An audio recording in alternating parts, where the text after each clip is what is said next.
जय मसीह की मुझे प्यारा भावरों भेनरों, परमेश्वर जो प्यार चैनल में तमाम सभिनी जो स्वागत है। अॼु असां ॾिसंदासीं परमेश्वर जे हिकु महान सेवक जे जीवन खे, जंहिंखे हुनजे बचपन में ही माण्हू गुलाम ठाहे करे खणी विया, जेको हिन पृथ्वीअ ते 20 खां 21 साल ही जीवित रहियो, जेको हिकु मामूली ऐं अनपढ़ व्यक्ति हुयो, पर हुनजो विश्वास परमेश्वर जे मथां जीवित हुयो ऐं हुनजे जीवन जे द्वारा ॾाढा ही माण्हू प्रभावित थिया ऐं आशीषित थिया। जंहिंजो अॼु अमेरिका में टेलर यूनिवर्सिटी में जंहिंजे नाले जो हिकिड़ो हॉल आहे, मां ॻाल्हि थो कयां परमेश्वर जे महान सेवक सैमुअल मॉरिस जी। सैमुअल मॉरिस जो असली नालो प्रिंस कबू। कबू जो जन्म साल 1973 में पश्चिम अफ्रीका जे लिबेरिया देश में हिकिड़ी क्रू नाले जी जनजातीअ में थियो। कबूअ जो पिता क्रू जनजातीअ जो हिकिड़ो शक्तिशाली सरदार हुयो, जेके उहे जिते रहंदा हुआ उतां जे क्षेत्र जे मथां उनजे पिता जो अधिकार हुयो। क्रू जनजाति जूं पंहिंजूं ही धार्मिक मान्यताऊं, परंपराऊं, रीति रिवाज हुआ ऐं इहे माण्हू चङनि अंधविश्वासनि में भी विश्वास कंदा हुआ ऐं परमेश्वर खां परे हुआ। कबूअ जे समय में ईअं थींदो हुयो कि चङियूं ई जनजातियूं हूंदियूं ऐं उन्हनि जे विच में लड़ायूं थींदियूं हुयूं ऐं उन्हनि जे विच में इहा प्रथा हुई कि जेकी जनजाति जंहिं जनजातीअ खां हाराए वेंदी हुई त खटियल जनजाति साम्हूं वारी हारियल जनजातीअ जे मुखिया जे वॾे पुट खे गुलाम ठाहे करे पाण सां गॾु खणी वेंदा हुआ। हिकु दफ़ो ईअं थियो कि क्रू जनजाति जंहिंमें कबू ॼमियो हुयो, उन्हनि जो ऐं उन्हनि जे दुश्मन जनजातीअ सां उन्हनि जी लड़ाई थी वई त क्रू जनजातीअ वारा उन्हनि खां हाराए विया त दुश्मन जनजातीअ कबूअ खे उहे गुलाम ठाहे करे खणी विया। पोइ कबूअ जो पिता कबूअ खे छॾाइण जे लाइ उन साम्हूं दुश्मन जनजातीअ खे जाम क़ीमती सामान, माल सामान ॾियणु लॻो, पर तंहिं हूंदे बि उन्हनि कबूअ खे आज़ादु न कयो। साम्हूं दुश्मन जनजातीअ जो जेको सरदार हुयो, उहो ॾाढो हिंसक, क्रूर ऐं निर्दयी हुयो। उहो कबूअ खे आज़ादी न पियो करे। ॾाढियूं कोशिशूं कबूअ जे पिता कबूअ खे छॾाइण जी कयईं, जाम ॿियूं बि शयूं उहो खणी वियो, पर आख़िरकार साम्हूं दुश्मन जनजातीअ सरदार कबूअ खे रिहा न कयो। उहे कबूअ जे मथां हाणे अत्याचार करणु लॻा, उहे कबूअ खे ॾाढो मारणु लॻा, सताइण लॻा ऐं उनखे अहिड़े कांटनि वारे चाबुकनि सां मारींदा हुआ कि कबूअ जे शरीर मां मांस निकिरी ईंदो। कबू अञा सिर्फ़ु ओॾी महिल 14 खां 15 साल जो ई हुयो। उहे कबूअ खे ॾाढो प्रताड़ित करणु लॻा, उहे उनजी पिटाई करे उनखे बेहोश करे छॾींदा हुआ। हिकु दफ़ो उन सां अहिड़ो व्यवहार उन्हनि कयो कि उनजे शरीर खे सॼो अंदरि ज़मीन में दफ़नाए छॾियूं, ख़ाली उनजे सिर खे उन्हनि ॿाहिरि रखियो ऐं उनजे मुंहं में अहिड़ियूं मिठियूं शयूं रखी छॾियूं, जंहिंजी वजह सां किविलियूं अची करे उनखे चक पाइण लॻियूं। हिकु दफ़ो कबूअ खे उन्हनि हिकिड़े लकड़ीअ जे थंभले ते लटकाए छॾियो ऐं हाणे कबूअ खे ईअं लॻणु लॻो बसि थोरी देरि में मां मरी वेंदुमि। पर उते ॾाढो वॾो चमत्कार थियो।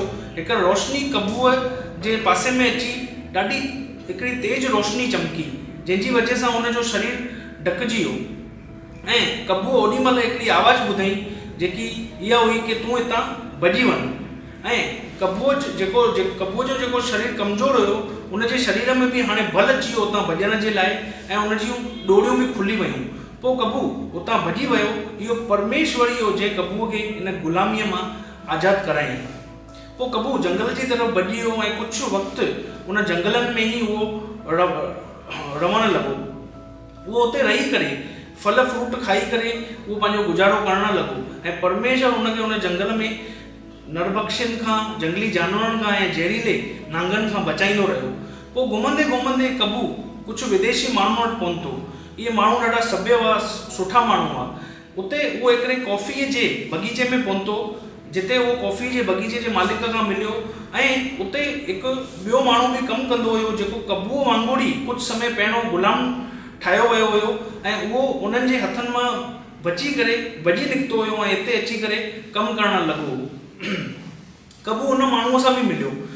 उहो माण्हू परमेश्वर जे मथां विश्वास करण वारो हिकु व्यक्ति हुयो। उहो हिकु ॾींहुं मथे स्वर्ग जी तरफ़ ॾिसी करे प्रार्थना पियो करे। कबूअ खे इहो ॾिसी करे ॾाढो ताजुब थियो। उहो माण्हू कबूअ खे पाण सां गॾु आर्तवार जो हिकिड़ी प्रार्थना सभा में वठी वियो। इन दौरान कबू उन कॉफ़ीअ जे बाग़ीचे में कमु कंदो हुयो ऐं उन माण्हूअ सां गॾु रहंदो हुयो। इहो माण्हू जॾहिं उनखे प्रार्थना सभा में वठी वियो, ओॾी महिल मिस नेल्स, परमेश्वर जी हिकिड़ी मिशनरी दासी, बाइबल मां शाउल जे हृदय परिवर्तन जे बारे में जेकी घटना आहे उन जो प्रचार करे रही हुई। जेको अॻियां हली करे परमेश्वर जो दास पौलुस ठहियो, उहा ॿुधाए पई उन मां कि कीअं दमिश्क वञण वारे रस्ते में शाऊल जे चारों ओर हिकिड़ी तेज रोशनी चमकी। इहो ॿुधी करे कबूअ जोर सां ईअं चयईं कि इहा ई अहिड़े तरीक़े जी रोशनी मां बि ॾिठी आहे ऐं उहा ई मूंखे हिते वठी आई आहे। मिस नेल्स कबूअ खे प्रभु यीशु मसीह जे बारे में जाम कुझु ॿुधाईंसि।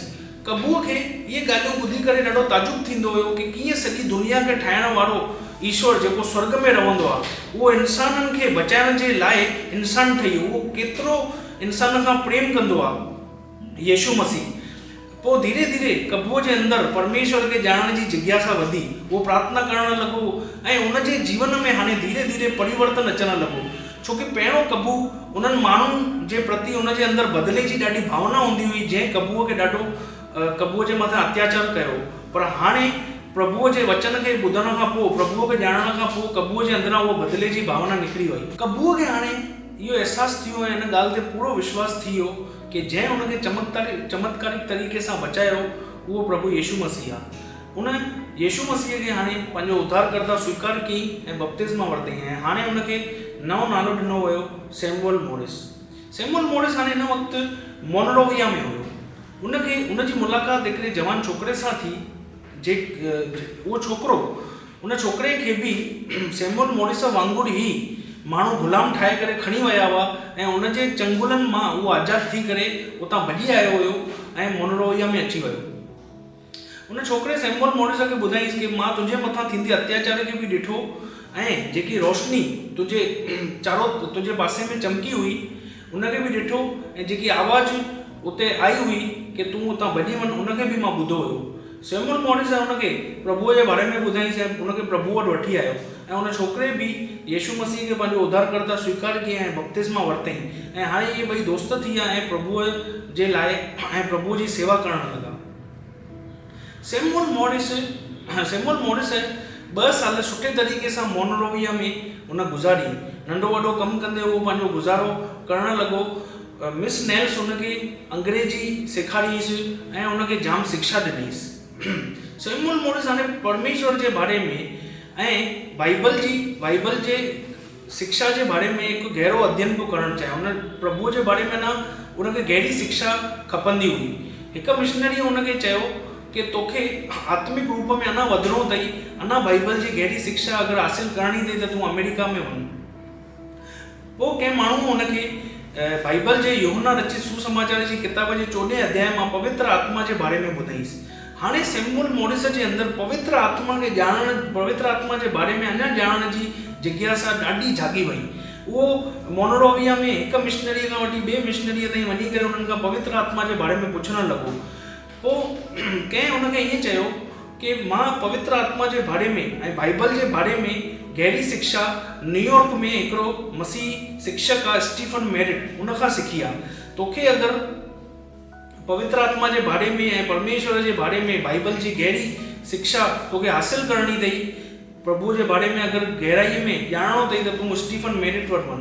हाणे सैमुअल मॉरिस ॾाढो पको पंहिंजे मन में इरादो कयईं कि मां हाणे अञा प्रभु जे बारे में ॼाणण जे लाइ, पवित्र आत्मा जे बारे में ॼाणण जे लाइ न्यूयॉर्क में वेंदुमि ऐं स्टीफन मेरिट सां मिलंदुमि। पर इहो कमु आसान न हुयो, छोकी न्यूयॉर्क अमेरिका में हुयो ऐं अमेरिका चङो परे हुयो।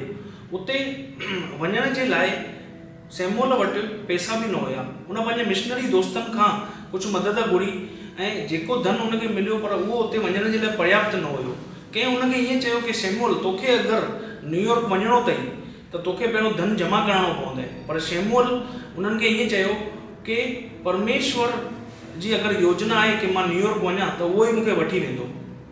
पोइ सैमुअल मोनरोविया जे बंदरगाह ते पहुतो, जिते उनखे ख़बर पई कि हिकु जहाज न्यूयॉर्क वञण जे लाइ तयारु आहे। उन जहाज जे कप्तान खे अची करे ईअं चयईं कि मूंखे मुंहिंजे स्वर्गीय पिता चयो आहे कि तूं मूंखे न्यूयॉर्क वठी वेंदे। न ते कप्तान हुनखे चयईं कि तूं पागल थी वियो आहीं। उन कप्तान खे चयईंसि भई मूंखे वञिणो आहे पर मूं वटि पैसा न आहिनि। कप्तान हुनखे ॾाढो ग़लति तरीक़े सां चयईंसि अगरि तोखे पैसा कान थिए त तोखे असां जहाज में न चाढ़े सघंदासीं। कप्तान ॾाढो कठोर माण्हू हुयो, पर सैमुअल निराश न थियो। हुनजो विश्वास परमेश्वर जे मथां ॾाढो गहरो हुयो। वो चङा कलाक उन जहाज जे पासे में ई वेही रहियो ऐं परमेश्वर खां प्रार्थना करणु लॻो। पोइ थोरी देरि में ईअं थियो कि जहाज जे हिकु कर्मचारीअ शैमूअल खे ॾिसी करे चयईंसि, भई असांखे जहाज में कमु करण जे लाइ मजूरी जी ज़रूरत आहे, छा तूं असां सां गॾु हलंदे? इन ते शैमूअल तयारु थी वियो।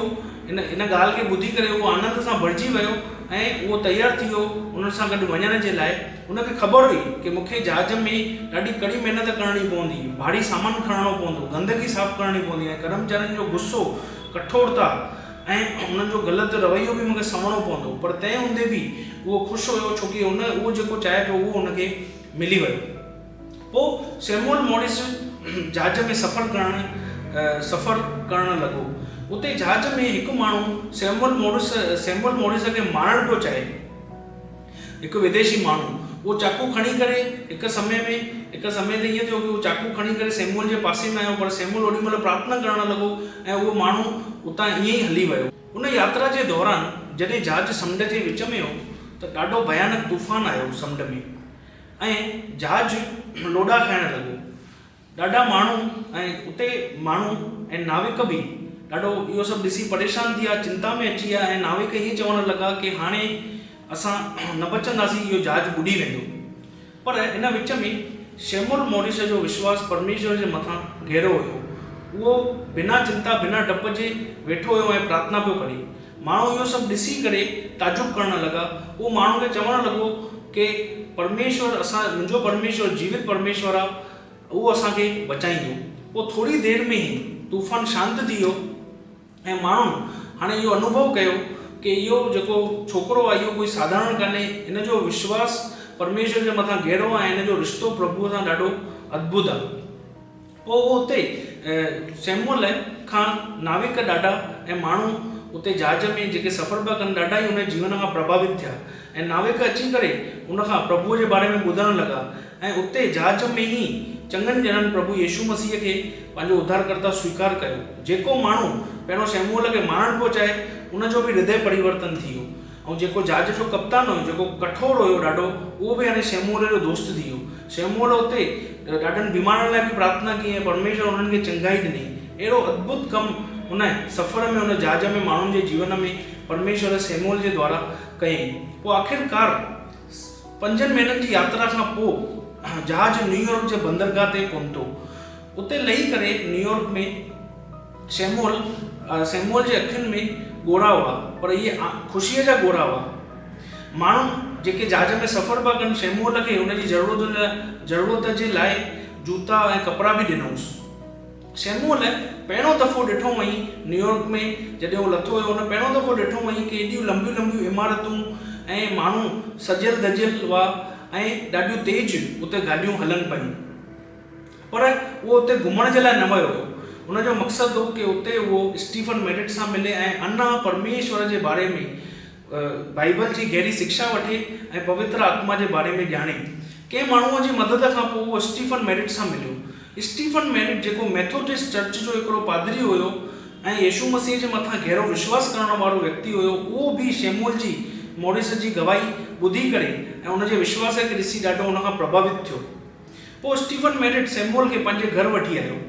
स्टीफन मेरिट जी ज़ाल ऐं ॿार उनखां पुछणु लॻा कि हे व्यक्ति केरु आहे। इन ते स्टीफन मेरिट चयो कि कारे माण्हूअ जे रूप में परमेश्वर जो हिकु दूत आहे। स्टीफन मेरिट जी जेकी ज़ाल हुई उहा इन ॻाल्हि ते राज़ी न हुई कि शैमूअल मॉरिस उन्हनि जे घर में रहे। पर पोइ थोरे समय खां पोइ उनजो मन बि परिवर्तन थी वियो जॾहिं उन शैमूअल मॉरिस जे प्रार्थना जीवन खे ॾिठई ऐं उनजे विश्वास खे ॾिठई कि परमेश्वर जे मथां उनजो विश्वास केतिरो गहरो आहे। स्टीफन मेरिट शैमूअल खे ॿुधायईं कि इंडियाना में, अमेरिका में हिकिड़ी टेलर नाले जी यूनिवर्सिटी आहे। उते तोखे बाइबल जे बारे में ॾाढी गहरी शिक्षा मिलंदे, परमेश्वर जे बारे में तोखे ॾाढो अद्भुत ज्ञान तोखे मिलंदे। पोइ स्टीफन मेरिट जी मदद खां शैमूअल मॉरिस टेलर यूनिवर्सिटी पहुतो। जॾहिं उहो उते पहुतो त उतां जा जेके शिक्षक ऐं विद्यार्थी हुआ उन्हनि शैमूअल खे अजीब निगाहुनि खां ॾिठऊंसि। उहे ईअं पिया सोचनि कि हे अनपढ़ अफ्रीकी छोकिरो हिते कीअं पढ़ाई करे सघंदो।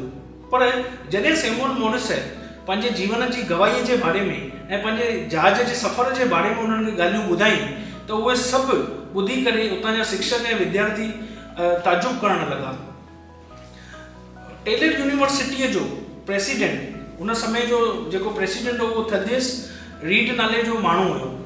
उहो बि सैमुअल जे सुभाउ खां उनजो जेको विश्वास हो प्रभु जे मथां, उन ॻाल्हियुनि खे ॾिसी करे उहो बि ॾाढो प्रभावित थियो ऐं उहो पंहिंजे सुञातल माण्हुनि खे चवणु लॻो कि भई हिनखे हिते टेलर यूनिवर्सिटीअ में शिक्षा ॾियण जे लाइ, हिन जे लाइ दान इकठो करे तव्हां हिन जी सहायता कयो। पोइ ईअं करे सैमुअल मॉरिस खे टेलर यूनिवर्सिटीअ में फ्रीअ में दाख़िलो मिलियो।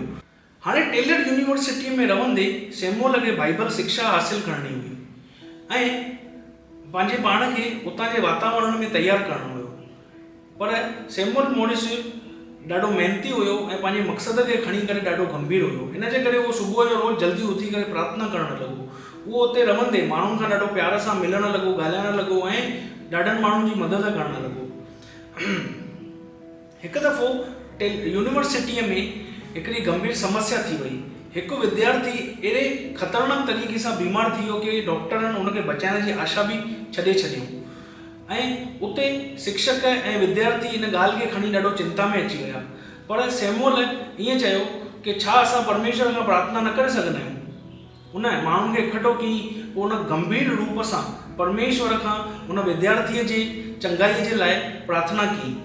थोरे वक़्त खां पोइ परमेश्वर उन प्रार्थना खे ॿुधी करे उन विद्यार्थीअ खे चङाई ॾिनीसि। इहो सभु ॾिसण खां पोइ उतां जा विद्यार्थी ऐं शिक्षक ॾाढो अचरज में अची विया ऐं इन ॻाल्हियुनि जे द्वारा टेलर यूनिवर्सिटीअ में हिकिड़ी आध्यात्मिक जागृति अची वई। जेके विद्यार्थी पहिरियों ख़ाली पढ़ाईअ में ध्यानु ॾींदा हुआ, उहे हाणे परमेश्वर जे बारे में अञा ॼाणण लॻा। उहो परमेश्वर जे बारे में, परमेश्वर जे वचन जे बारे में ॻाल्हियुनि खे ॻोल्हण लॻा। शिक्षक जेके उते पढ़ाईंदा हुआ उहे बि सैमुअल मॉरिस जे जीवन खां ॾाढो प्रभावित थिया।